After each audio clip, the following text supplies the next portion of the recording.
murashaxiinta golayaasha deegaanka iyo wakiilada uga sharaxan xisbiga kulmiye gobolka Sanaag ee Axmed Cabdikariin Xaaji Ducaale, Saciid Jibriil Xasan iyo Maxamuud Cawaale ayaa shirkadda Asli Maydi ka gudoomiyay 20 booydood oo biyo kuwaas oo loo kala dirayo deegaanada koonfurta iyo galbeedka degmada Ceerigaabo oo abaaro iyo biyo la'aan laga soo sheegayo. waxaana ugu horeynba halkaasi ka hadlay murashaxa golaha wakiilada Axmed Cabdikariin Xaaji Ducaale iyo Maxamuud Cawaale oo ka warbixiyay deeqdan biyaha.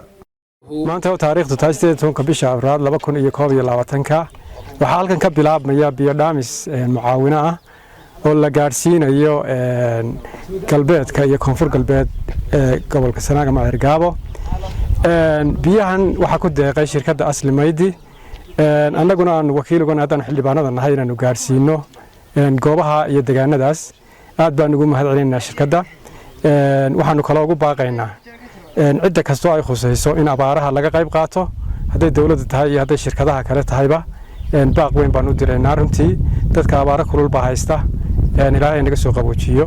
marka 20 sida la sheegay 20 boodood ayaanu maanta insha Allah gaarsiin doonaa area-da aanu sheegnay oo ay ugu shishayso Kalshiikh meesha la yiraahdo, Godcaanood, Ceeriyaan, Durdur, Ragcadeeye, Qaari, Yufle, Uurweyn, Xeed, Dagaar iyo area-daas oo dhan insha Allah ayaan 20 ka boodood gaarsiin doonaa. waanu ka gudoonay shirkadda annaga oo ka kooban 3 xildhibaan, aniga oo xildhibaanka golaha baarlamaanka iyo 2 xildhibaan ee golaha deegaanka ee ugu lamaan Saciid Jibriil Xasan iyo Maxamuud Cawaale. soo dhan waxaan ku radaa 20 booyadood.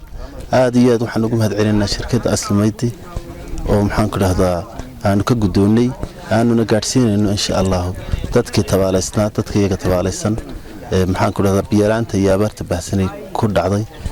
insha Allah waxaan ilaahayna uga baryaynaa bini'aadanku wuxuu gaarsiiyaan inay ilaahay raxmadda khayr qabto cirka uga soo shubo insha Allah. waxaan maanta halkan deeq biyo gaarsiinaya taageerayaashooda ku taga abaartu ay ku hayso deegaamada